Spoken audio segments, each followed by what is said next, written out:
experience again when I first read Proust when I was like 23.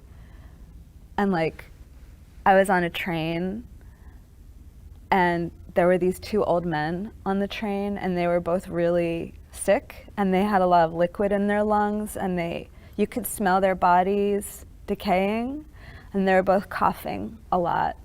And it reminded me of my mother. It reminded me of when her smell and her body was inside of my space.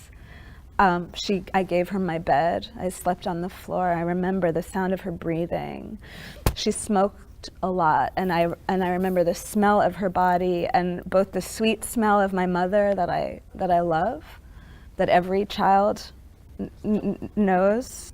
I was in this like train compartment, smelling these men's decaying bodies, and hearing them coughing, and suffering that combination of disgust and empathy that is really human, and that in my blood probably goes back to people being packed into cattle cars and shipped off to concentration camps, and you're forced into this abject position where you both loathe the people around you. You want to escape the disgusting, terrifying death that they seem to be suggesting is coming for you too. That's why people avoid the sick and the insane and the miserable, because it's frightening.